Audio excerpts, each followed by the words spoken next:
The can you hear me? Last week, I can hear you now. well, there you go. So last week I said something. Oh no, it was my wife. She said to me, she said, "You keep saying on your podcast, oh yeah, the ladies." She's like, "You haven't invited us yet," and I was like, "Oh, whoops." We know our wives are very busy. Well, trying to that's get. yeah. Well, that's because a lot of times we're kind of throwing this together and saying, "Okay, what are we going to do?" Oh, we didn't leave enough time to really help our wives plan for it.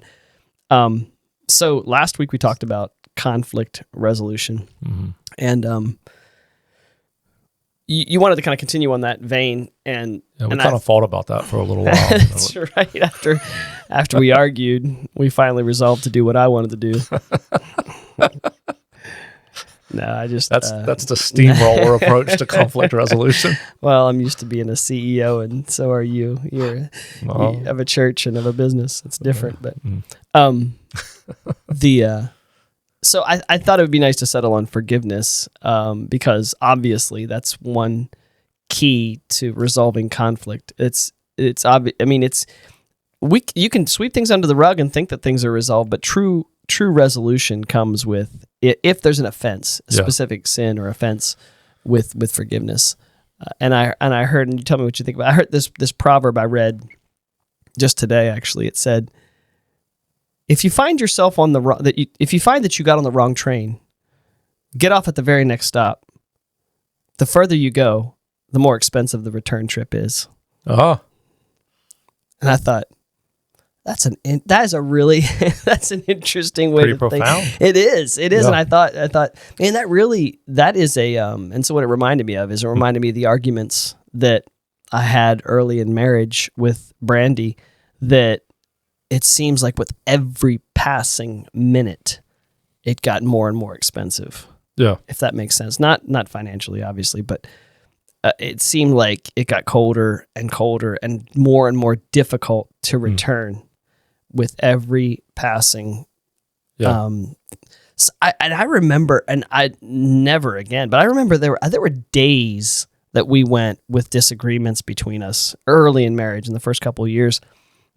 And I remember thinking, oh my goodness, this is like really awkward and cold, and I don't like this at all, but I don't know how to, so I think obviously that also applies to forgiveness as well. Yeah. The blessing I have is I know you and I know Brandy, and so I'm glad you've matured. Yeah, she didn't have to, but I did. Yeah. No, we both have. You know Nicole.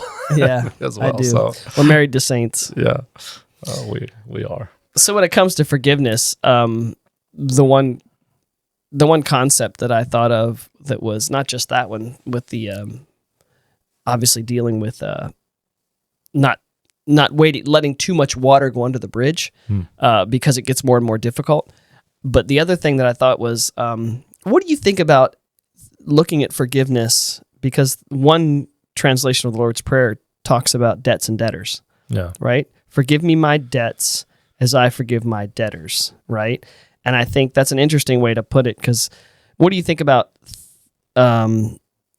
perceiving forgiveness and perceiving sins as debts that need to be paid? Yeah. Right? What do you... And when you think about forgiveness, or you think about, how does that... Do you have a picture in your mind of like, is it a debit and a credit, thing?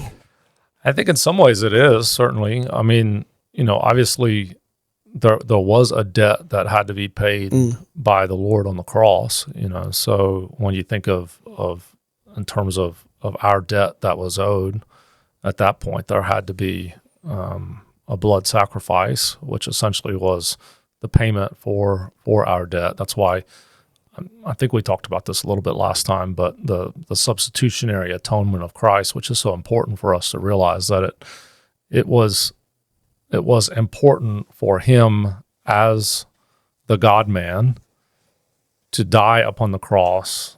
Paul tells us and articulates this in Romans, to die upon the cross as our substitute. There's a song, How Deep the Father's Love for Us, and it says, just thinking of the words, it makes you a bit emotional, but it was my sin that held him there until it was accomplished. talks about him purchasing for us our salvation. I mean, it's just a beautiful song of God's grace. And so there is this sense, biblically, that sin created a debt that had to be paid, and Christ was the one that paid it. But then I think you bring that down to the individual level. I've sinned against you. Now there is a debt that I owe you. There is something that has to come now that makes it right. And just like, you talking about early on with Brandy, obviously I sent it with Nicole, but even and anybody who you kind of have a broken relationship with, there's sort of this, something's not right here. Something's not, Right. It's kind of like, as you were talking, I was kind of trying to think, the debt that I owe right now in terms of financial debt is my Right. mortgage. Right. And I think I'll be very happy today that that's all paid off. Yeah. It'd be a sense Yeah. of peace. Okay, that's done. Yeah. And I think in some ways that kind of relates to when we've sinned against someone, that there is a debt there that needs to be settled and needs to be paid. And there is a way that it needs to be paid. Yeah. I think, obviously, forgiveness is given to us freely through Christ. But if I've sinned against you, I need to come to you to seek forgiveness. And we were talking about Matthew 18, there probably is some responsibility on you when you sense that sin Right. as well. Right. So. And it's different than, that's interesting. So even the word reconcile, like when I hear the word reconcile, that's, to me, I'm thinking working in QuickBooks. Oh yeah. Got to reconcile, make sure all the debits and all the credits line up, right? Yeah. Make sure that everything is in order and everything comes down to a zero. You want it to be a zero at the end. And you think that's what reconciliation is in accounting. Yeah. And so I think being reconciled, to each other or to God, I think is that payment of debt. So it's, it's interesting that when I was thinking about forgiveness, I thought, okay, well, there is some accounting kind of, Yeah. but you don't want to be, I hesitate to make it so transactional. Yeah. Right. And so I would say, one of the things I would ask is, do you think that do you think the words "I'm sorry," right? Do you think that's different to say "I'm sorry" than it is to say "I was wrong, please forgive me"? Are those different? Is there a difference there? Yeah, I do. I think there is. I know. Obviously, it's in the heart and the way you're approaching it. I think that's probably a big part of it. But I do think the words that we use are important, because when there's forgiveness that needs to happen, there's something that needs to happen in both people, not just one. So if I just say, "Hey, Toby, I'm sorry," no, again, I walk out of here and knock something over, that's not sin. Hey, I'm sorry I did that. I'm sorry I broke that. Yeah, it's not an offense. But if I've offended you, if I've willfully done something against you, or something, then I need to say, hey, will you forgive me? And when I say, will you forgive me, that requires something on your part. Right. You can either say, no, I'm not forgiving you. And some people, we've heard people say that. It's so, the pain is so deep that I will never, you sometimes, particularly in movies or something, but in real life too, you hear people say, I will never forgive you. The Bible has something to say about that. It does. It sure does. But yeah, and even that, if you think about the Lord's Prayer, it highlights it in the Lord's Prayer, that forgive us our debts as we, and then Jesus kind of lays it out more. If you don't forgive, you will not be forgiven. You cannot be forgiven. So there is a responsibility to forgive, obviously, if we want to be forgiven. Yeah. The I'm sorry thing, I think that's one of the things that culturally we've equated that with forgiveness. Yeah. Well, I said I was sorry. You ever heard someone say that? Right. Well, I said I was sorry. Yeah. Get over it. Right. I said I was sorry. And you think even in I think about that in people that say stupid stuff on television or whatever. In an interview, they'll say something and it's offensive to somebody. And what they're expected to do is say, I'm sorry. And then it's all good. Well, it depends. But it depends on who was offended and how much or whatever. But you think that's very different. That's very different than just I said I was sorry. You just say the right words and everything's made right. That's not the same thing as forgiveness. It's definitely not. If you think about it, how would that go over in my marriage if I said, I'm sorry. I said I was sorry. You know, that's very different than what forgiveness. You think of the picture that Jesus paints in Scripture between the publican and the sinner, who are both kind of there before the Lord, and you have the publican who realizes, and it's like the Bible says, he's beating his breast and saying, forgive me, for I'm a sinner. And then you've got the other guy who's saying, thank God I'm not like him. Right. You know, and I think that really can be a difference in how we approach. I'm sorry, again, doesn't really acknowledge that there was sin or a legitimate offense. It doesn't bring that to bear. And it really doesn't offer the other person an opportunity to extend forgiveness, which I also think is necessary. I mean, the Lord extends forgiveness to us, which only becomes legitimized in our life when we ask for it. Now, you think of our relationship with Jesus, it's by faith, right? It's by faith when we come to him, acknowledge our sins before him. Yeah. But even for the sinner who never acknowledges that, the forgiveness is already there. They just never appropriate it to themselves. Yeah. I mean, and that's the tragic choice, that impacts their eternal destiny, certainly. But forgiveness is extended, but there still has to be an ask. Yeah.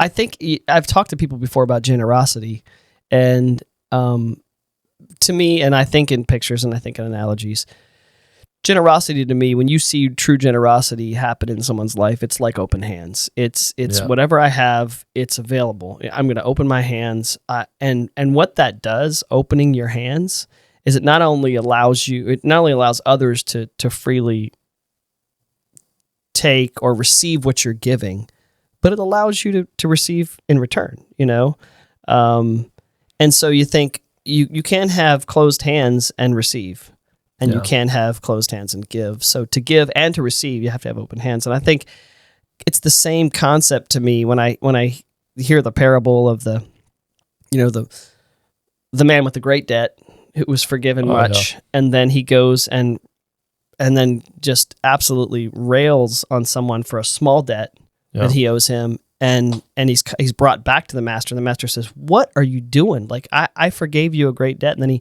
he casts him out into punishment. And you think that whole idea of if I'm gonna receive forgiveness, I need to be a person with open hands. Yeah. I need to be ready to forgive. I need to be ready to. And is that different than so? The word grace, when you think of the word grace, is that a different concept, or are they connected? Is it a whole different idea from forgiveness? I think, the best quick definition of grace is an acronym that I've heard before, heard a pastor say, so it's not original to me, but God's riches at Christ's expense. Mm-hmm. God's riches at Christ's expense. And so it was, again, someone had to pay for grace to be extended, and that's exactly what forgiveness is. It's unmerited favor. Someone does something to you, in its ultimate sense, maybe it's not a necessity for you to forgive in order for you to move on with your life, but through the gospel, it becomes a grace that is extended to someone. And I think what you said earlier with you and your wife, that you've learned over time, to not make that time as long as maybe what it was early on. And I think there's some reasons for that. I think there's some spiritual reasons for that we wrestle with things that are unfinished or incomplete. The accounting analogy, I mean, I know you well enough to know if your reconciliation is off by 13 cents, how you're going to find it. Oh, it's going to drive You're going to dig for nuts. it. Because it's something about, 13 cents isn't much, but because something's off, you're kind of working at it to try to bring it together. And I think we ought to have that same sense with regards to seeking forgiveness and offering forgiveness, because when we don't do that, we can actually harden our heart. Mm-hmm. Mm-hmm. And, we've both interacted with people who are maybe a little more aged, or maybe not so much, but have gone through a season of hardening their heart over time. Yeah. You find, people who, in various phases of their life, maybe wicked things have been done to them or whatever, and you'll find two groups. One who kind of hardens their heart, and they get hard, and they get angry, and they get upset, and that's just kind of how they live their life. And then you have someone else who may have had a very similar circumstance, and they'll be soft and gentle and whatever else. And it's because one has chosen to harden their heart, not offer forgiveness. Right. And another has chosen, I'm going to forgive you, release you, and I'm moving on with my life. The idea of, it's a couple things. The idea of grace is one of those things that I think is easy, even so I've, over the years with my employees, because probably more than my employees' interactions with customers and their frustrations with customers, because that's a one-time thing. Yeah. And they understand, customers will be unreasonable, irrational, and I've had to correct a few times and say, listen, let's do this instead of that. Sure. Make sure that we're always the more recurring kind of theme is irritating each other, like employees getting irritated with each other. Yeah. And so one of the things that I've even among people who aren't believers or think that or take their instruction from Scripture is kind of teaching the concept of grace. Give grace. If you want to receive grace, give grace. Yeah. And it's interesting because then the problem is when you open your mouth and say like something like that, then you'd better be living it out. Sure. And so one of the things I've tried to, and I've gotten much better, I think, you can ask my employees to confirm, over the years, is to not let water pass under the bridge too much. And they even have, and now one of the things that they've learned is, especially one of my store managers, she has learned that when there's an offense, she's just going to tell me. Mm. And she knows me well enough to know that I can receive it like a big boy, and we can kind of talk it out. And so one time she came in and she let it go. We had left work the evening before, and it was the next morning, and she was, I could tell, like, upset. And so I approached her. She said, I wanted to punch you in the face yesterday, an employee of mine. And I said, what? And she said, what you said. And she reminded me of what I said and why it stung so bad, what I had said. And I stopped and said, you're completely right. That I didn't know. When I said it, I didn't realize I was jabbing, but I was. Yeah. I was doing it maybe a little bit passive aggressively, kind of. And I said, and I've had to, and with her in particular, I've had to say, I'm sorry, please forgive me. And that's different, please forgive me, than just, oh man, I was what was it in the debate one? I'm a little bit of a, I can't remember. Knucklehead. I'm a knucklehead sometimes. Not just saying I'm a knucklehead, right? I'm sorry. That was wrong. Forgive me. Yeah. And I've unfortunately, or maybe fortunately, had to do that a few times with employees, with my store managers. And so, but what you realize is as soon as you do that, there is something that is just reconciling about that. It is. It really truly makes you feel like, oh, okay, now everything's kind of settled. Things are settled. Debts are settled, which is good. Well, I see it a lot in all kinds of things. Obviously, my first context is with my wife, but if I can approach her and say, hey, I'm sorry, it automatically opens the door. I'm sorry, or again, if there's an offense, please forgive me for that. It automatically opens the door to a genuine reconciliation. Okay, now let's talk about how that doesn't happen again. Yeah. Help me understand what's going through your mind. Help me understand what you want to be accomplished here, or whatever. Because I don't like to see Nicole upset. It makes me upset if she's upset. Yeah. I hear you. And So I want her to be at peace, and I want to be sure that I'm responding to her in a way which recognizes her needs, and a willingness to kind of, again, bring reconciliation, because I think that is probably two different steps. Will you forgive me? Yeah. Yes, I'll forgive you. Okay, how do we help this not transpire again? Yeah, You exactly. know, how do I need to be responsive? And sometimes that's just, you intuit that right away. Oh, I just need to not say things like that again. Right. Or whatever. Yeah, that was me. But sometimes it may be, you may need to make restitution somehow. I remember when I was headmastering, I had a good friend of mine who had been headmastering longer.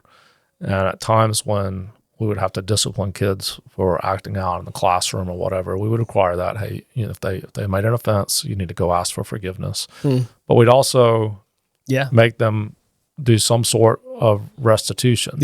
So maybe that was, the person you were making fun of, you're carrying their backpack for the rest of the week to serve them in some way, or something along those lines, where you're actually giving forth some energy. Do you need me to carry something for you? Because I think I made fun of you recently. So carry your Bible at church. So I think about the relationship with my wife and how that has over the years. I think about that restitution thing and like what that needs to be, because that's an interesting concept as well. Like, how do I not? Sometimes I've taken something from somebody, and like you said, if I'm a student and I took someone's dignity or the respect that other people had because I said something or did something that diminished or demeaned them, then just asking forgiveness is not enough. And that's an interest. I mean, I guess that goes back to the accounting thing. And you think about what Zacchaeus did when God approached him. He went back and paid back and more, all that he had stolen. Yeah. And you think it wasn't just going back and saying, "Oh, please forgive me. I took from you. I shouldn't have." Yeah. It was making things right in a way that was tangible too. Yeah. So, and I think even in our relationships, I think about, over the years, sometimes even in offenses with our spouses or our children, it's not just the "please forgive me." There is something, even if it's just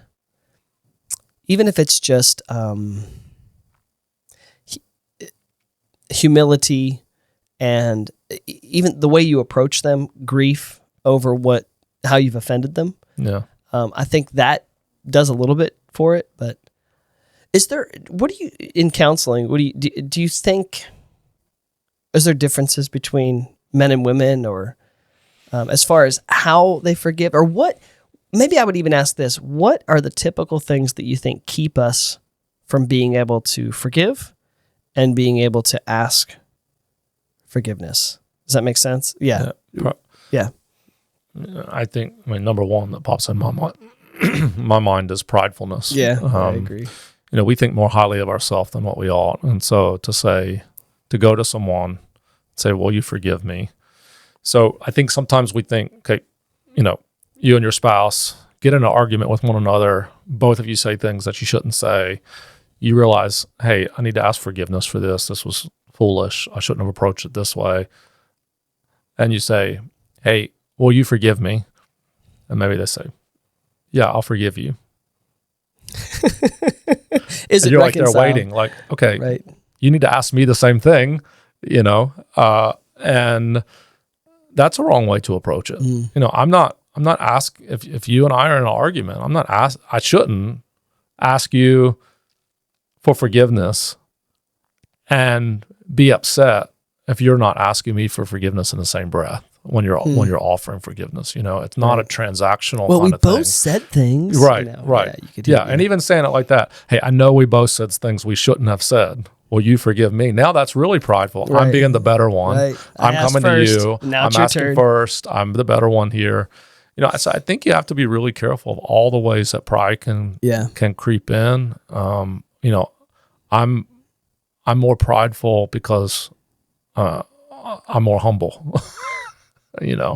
Which is just doesn't even make sense. Yeah, I would agree with you. Pride's probably at the center of most of it. Yeah, for sure. And I think that's something that probably guys struggle with. At least that's kind of what I see when it's marriage counseling. A lot of times, men tend to have. How about this too? I would say, do men struggle more with what women, with maybe what their spouse, what their wives need from them? Like if there's an offense, like what their wife needs them to say and do to show remorse, to show true humility.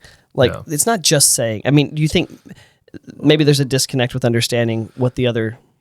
Yeah, for sure. And I mean, just full disclosure here, I still have that disconnect. It's not like I have all this now perfected in my wife. And sometimes it's easier to give advice than it is to actually live it out completely. But as with most couples, you improve year by year with one another. Or you just grow cold and which is so sad.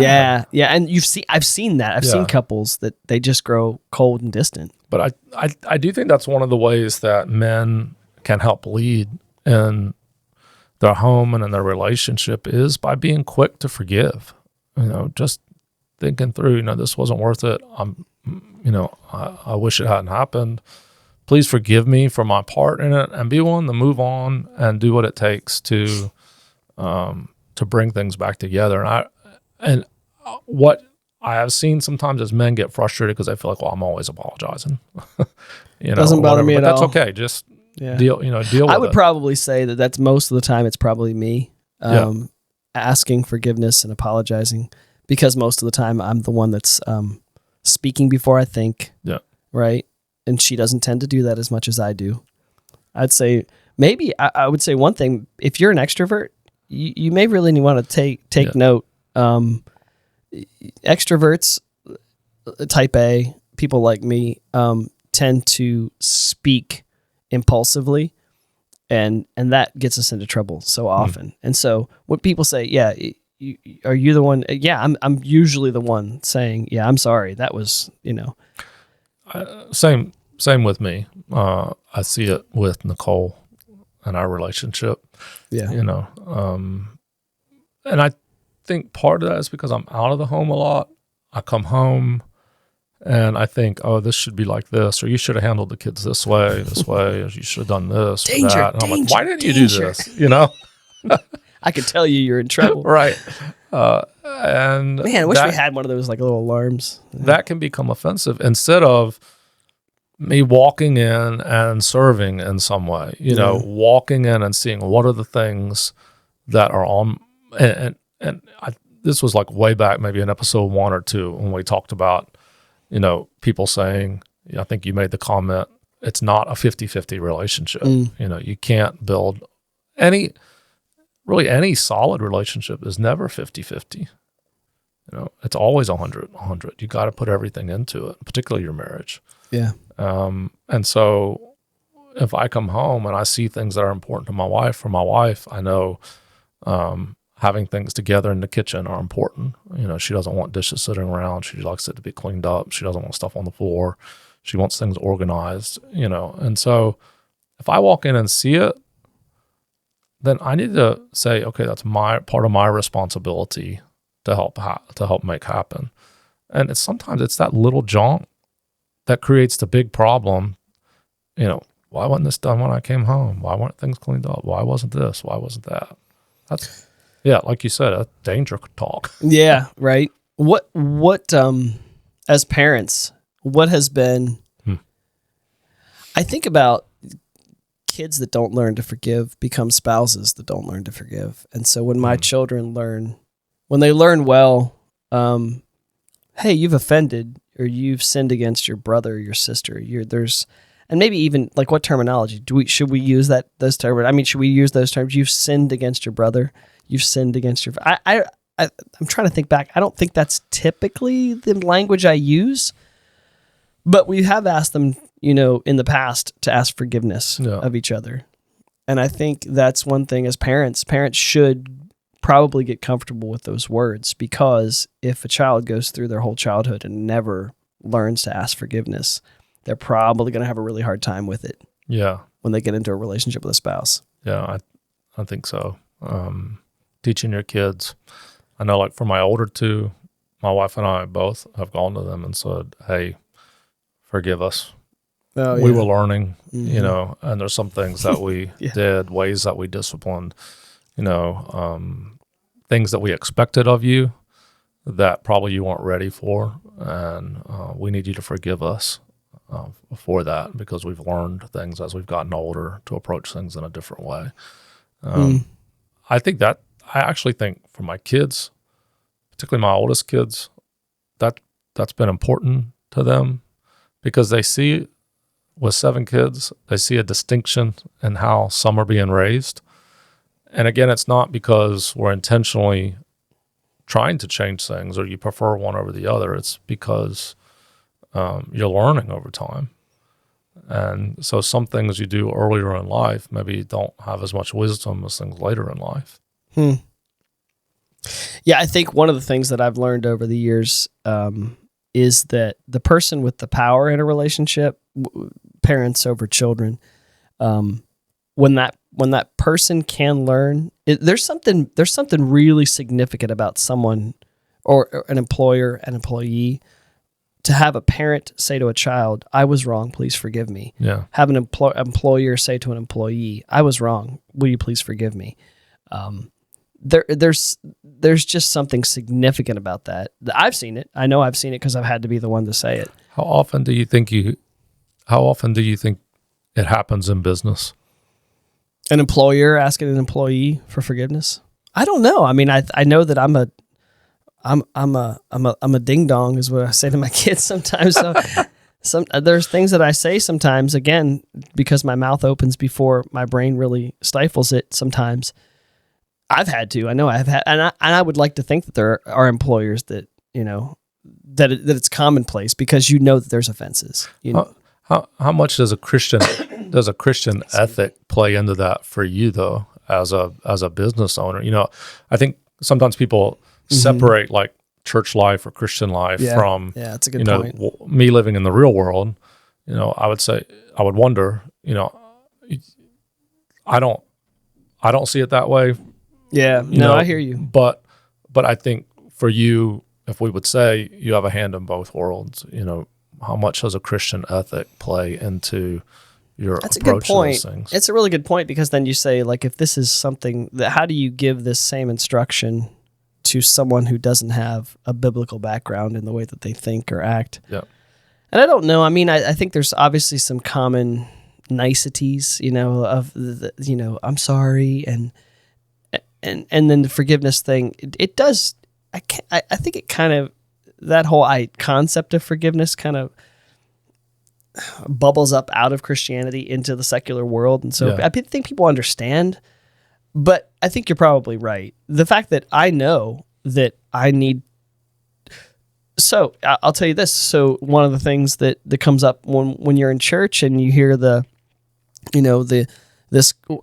when communion is given in church, and you say, if there's an offense, if you've offended somebody, you need to stop where you are, and if there's unforgiven sin or unrepentant sin, like if I know that I've offended somebody in a way that's significant, I should stop, go to that person, ask forgiveness, and then come back. Yeah.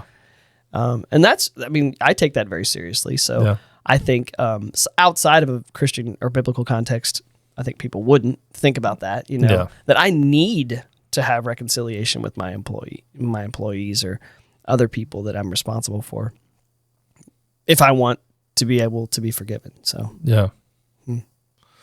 Well,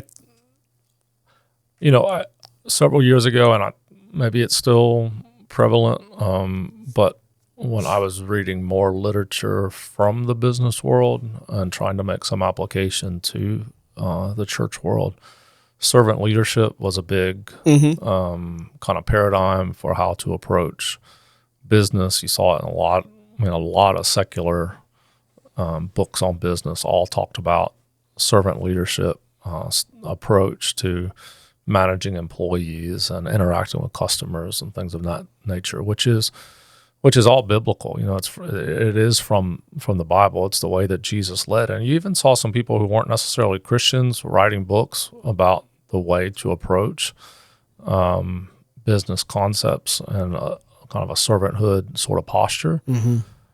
And so I think, like you said, I think the Christian ethic kind of bubbles over. The challenge is just like it's a challenge in the church. You can get in a habit of doing things that really have no foundation under them. You don't really believe it. I'm just doing it to get through it. Yeah, and I was going to say, so what do we do when someone comes to us and says, "Hey, I did something and I offended you. Please forgive me," or someone told me that I did something that forgive me, and you feel like they're not repentant and they're not serious, and you're like, I don't want to. I mean, how do we deal with that? Because I know that one of the things you deal with in counseling for sure is people with, and I remember there's an old, and you know him, there's an old preacher, and he has very specific jail ministry is one of his things that he does. And almost every time I hear him talk about, changing hearts, he always talks about unforgiven sin, unrepentant sin, offenses with each other. He talks about that all the time. And so obviously it's been with prison ministry. I think there's probably a ton. I know there are. And the broken relationships, especially, I think, if I'm not mistaken, I think it was like 80 or 90% of the men in prison have no relationship with their father. Yeah. It's some staggering percentage. And you think there's all kinds of this angst in these really important relationships in people's lives. And you think, what do we do? I mean, are there some simple steps to, even back to my original point, which was someone says, "Oh, you forgive me." And can we forgive? Let me ask you this. Can we forgive someone without them ever being repentant or asking forgiveness? Yeah, for sure. Yeah. Again, it's not, I don't know that it's not properly appropriated in that individual, but I think we are able to offer forgiveness. Sometimes it's people maybe that we need to forgive that have passed on, and there's just no way at all to, actually go to them and seek forgiveness or seek have you dealt with them forgiveness. Not specifically, but have you dealt with those kinds of, in counseling, people that have these really difficult, almost unforgivable type relationships? Yeah. So what? Yeah, I'm trying to think of how to properly phrase some of that. So, particularly if you see someone who is abused as a child, whether that's like physical abuse or sexual abuse or other things. And again, I'm a pastoral counselor. I don't consider myself. I have some training in my seminary background with regards to counseling. I'm not a professional counselor in that kind of sense, but what I observe is that, depending on what that abuse was. So often you will see someone who was physically abused as a child. Right. They will often, as they grow up, they'll cycle. They'll do an abuse cycle themselves. They become abusers, even though they hated it as a child. Same thing with sexual abuse. They will become either sexual abusers themselves, or they get in a cycle of, sexual misconduct in their life, and it's because something gets wrong. Something wrong happens in those foundational years. It gets cracked. It gets warped. Something happens, and they keep going back or try to living out those experiences. There's a lot of study on that. That's actually pretty fascinating. But one of the ways in which you break that cycle is actually forgiving perpetrators, forgiving the people who have done the unthinkable. Yeah. And again, that is a real Christian ethic. I mean, that is an embrace of what is the biblical culture. And again, you think of Jesus on the cross and the type of sins that he forgave. Obviously what was done to him personally, but to know that every sin of the whole world was forgiven, and the wickedness that we could name off by the sacrifice of the Lord upon the cross is pretty amazing. And to your point of, can you forgive someone who maybe you don't have the opportunity to interact with, or you can't go to them personally? Sometimes, again, the person may be gone. Sometimes it's just not safe. Right. It's not it's not safe to go to that person and to try to reconcile in some way. Right. But you can forgive yourself, and I would say only through the grace of the Holy Spirit, genuine forgiveness, and that you release that person, you release the pain and maybe even bitterness or a root of bitterness or whatever. That is the only way to ultimately get to the type of healing that's necessary to be a whole person again. And I guess that's the one distinction too from the kind of the exception. Because what we were talking about early on in this conversation was that, I come to you, I say, please forgive me. And there's almost this reconciliation, a debt is paid, and things are reconciled. I think that becomes really difficult when you don't have the other person on the other side saying, please forgive me, when there's a debt that they owe you, right? Someone has, and abuse is one of the things that stands out for sure, because it's one of the things that people carry throughout their life. Yeah. And you think, especially with a parent, or a loved one or a family member, and you think that's something that to even think that could be paid for, I think most people would say, well, you can't really pay for that. That's something that has to be forgiven to be paid for, if that makes sense. You can't make amends for that, like tangibly. You can't do enough, say enough, or be present enough in someone's life to make up for those kinds of offenses. Yeah. And again, sometimes it's not even productive to do so, even if you could.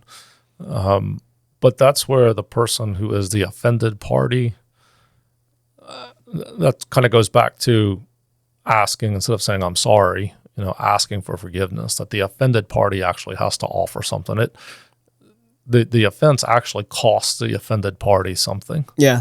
Yeah. And that's one of the nice things that I was going to say at the taking communion. It's not that if someone has offended me, it's if I've offended someone. Yeah. So if I can't go, say and back to Matthew 18, but we're supposed to for brothers, right?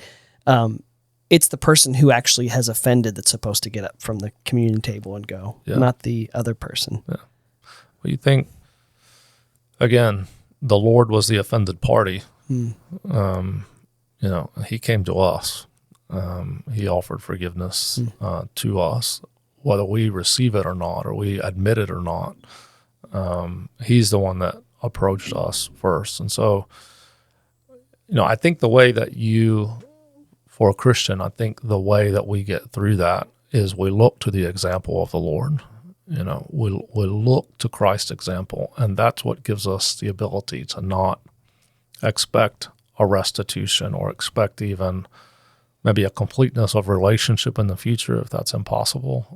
But to be able to follow the Lord and giving forgiveness in a very legitimate way, and then trusting that person to the Lord, releasing them to God, knowing that in His grace and His mercy, that He will deal with them in the way that He sees fit. Yeah. And then continue to walk in a way which pleases the Lord. And I think some people fail to, maybe it's been dealt a lot with modern psychology, I think, probably, but I think a lot of people fail to realize the damage that it does to someone not to let go, to release someone, to forgive them, even if they're not seeking it, if they're not asking for it, but to somehow get to the point where you can forgive. Yeah. Because otherwise it's this, it becomes a very, there's a word I'm looking for, but poisonous is the word that I come up with, that it is poison. Yeah. Yeah. I think you're absolutely right there. It can become poison to our soul because it will allow a root of bitterness to kind of well up within us. And we may not realize it, but it's the way we begin responding out to other people, which is why even at times like that, I think it's important to have other brothers and sisters around you, particularly when it's been a traumatic experience that you're trying to offer forgiveness for. I mean, those really require, prayer, that require, a willingness for others to speak into my life, that I'm not lashing out in anger, Right. So I think there are times when we need to bring the body of Christ in a little closer to us when we've been offended, that we are the offended party, to be able to then genuinely offer forgiveness and move on with our life in a healthy way. Well, then back to Matthew 18, you opened kind of with that. We didn't really dig into it much, but Matthew 18 basically deals with two individuals first. Yep. There's an individual that has offended another. If you're the offended party, you should go to them and say, hey, listen, there's an offense here. Yep. Point it out to them. Because sometimes, in all sincerity, especially people like me, and I'm serious when I say this, people who are it's funny because people say to me, well, you're the last born. Okay. So the last born typically are extroverts. They're typically the life of the party. They always want to be in, that type of person tends to talk too much. And talk too quickly. And so what I was going to say is that you need to go to somebody sometimes with the understanding, if they've offended you, they may not even know it. A lot of times they didn't know that they said something. It came out of their mouth, flew out of their mouth, or they did something to you that was an offense, that truly was an offense, but they didn't even realize it. Yeah. That's a really good point. I mean, but unfortunately that's been, that's happened a few times with me. And so I think we need to, Matthew 18. So someone offends you, you go to them and you say, listen, there's an offense here. There's a, and then how that, this is inside the church though. This is how brothers deal with each other. But I think it's also a good principle. Yeah. That could apply. Yeah. Outside. I mean, I guess it'd be different in the business world in some ways, but I think the recognition that the other person may not know that they've offended you is an important one. If you and I were talking and I said something to you, you may never realize that I was offended. I have a responsibility if I'm going to stew over it. Yeah, and so that's another point of clarity too. So sometimes we're just a little touchy. Yeah, I agree. And it's not sin. Yeah. It's an offense. It's a personal offense. Maybe you hurt my pride, right? Yeah. And maybe it wasn't something, maybe it's something I needed. I needed to be humbled. You said something, I needed to be humbled. And then I just say, you know what? I can accept that with grace and just, There are sometimes we just need to get over it. Just let it go. Right. Because it's not a sin offense. Yep. It's just you were offended. And I always, it's funny because I say people are going to dig up our, anthropologists, archaeologists will dig up our culture and they'll see, wow, these people had huge toes because we were constantly walking around waiting for our toes to be stepped on. Yeah. We had huge toes, Yeah. I think that's a lot of people. And so that point of clarity too is, sometimes we just need to realize we shouldn't have been offended. It was something small. It was an oversight on their part, but Matthew 18 says, if someone does offend me, if they sin against me, if someone does, they gossip behind my back, they do something, I'm supposed to go directly to them. I am not supposed to say to somebody else. And this is I would say this is also a good model for anyone. Yeah. Right? You have an offense with someone, if your first reaction is to tell the guy next to you, right, cut that off right there, because that is it's never gonna end well. Want to get sympathy from somebody else, or Exactly bring someone else in to get on our side or whatever. Yeah, that's you want to hear what they did. You want to hear what they did. Yeah, then you commiserate together. Of course they want to hear. Everyone wants to hear that. I want to hear what they did. What did they do? Yeah.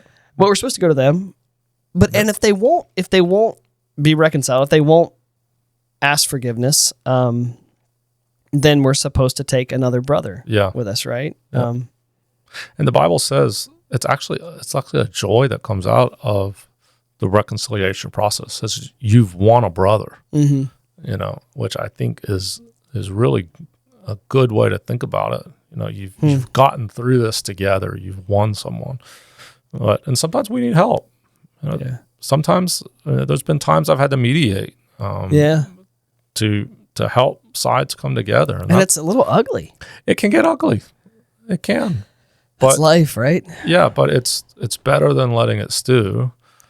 Why did I just think of childbirth as the most beautiful, ugly thing in the world?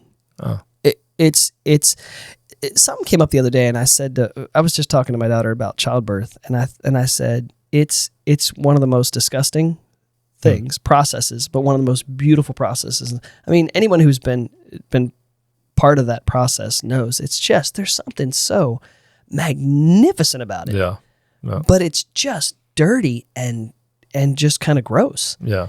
And pardon me for that, analogy, but I think sometimes that's our relationships too. It's just hard and it just kind of seems, I don't know. Yeah. You don't want to touch that one. No. That metaphor. You're like, Toby, I'll let you have that metaphor. I'm not going to. Yeah, well. And then third on that one, to complete the Matthew 18 is, it says, tell it to the church. So that's an interesting concept. Some people take that very very literally, in that some offenses are told to the entire church body. Paul did it. Yeah, Demas. I remember my very first mission trip to this was to Liberia, and the church service that day was the public restoration of a young man who had been put out because of an offense before the congregation. Wow. And he submitted himself to a process before the church. And then he was publicly restored into the church and received back into the fellowship. And it was very interesting to me because I'd never seen anything like that, but it followed that biblical pattern of Matthew 18 of the church being involved with the restoration of a brother. I don't know if they said, I don't recall what happened or what it was that transpired, but it was a very public event, and he was very publicly received back, like it was a celebration that the brother was now back part of the church. That's really neat. So I think that's another responsibility we bear when someone comes to us and is truly shows repentance and says, "Forgive me." That my responsibility now is to say, I forgive you, and to receive them back. What do you think about that? Because one of the things I've heard in years past is, but make sure, you can forgive someone, but don't set yourself up for, and I think, I don't know if that's I don't know. Like, don't set yourself up for being offended by them again in the future. Like, kind of hold them at arm's length even. Like, that's kind of the assumption that I might forgive you, but I'm going to hold you at arm's length now. Yeah, I'll forgive, I won't forget, sort of thing. I think God doesn't do that to us. He doesn't hold us at arm's length. And I think what Jesus said when the disciples came to him and said, well, how many times should we forgive? 7? He says, and he says, I tell you 7 times 70, which again is not just, okay, let me count. Okay. Right. That's not. I would think 490. I've been married 25 years. I'm pushing that. I'm probably past 490, unfortunately. So, but I think, Jesus was essentially saying, forgive an unlimited amount of times. That's your responsibility, to forgive as much as you have to forgive. And that's not, our culture is quick to write people off. I do think there is a sense of kind of,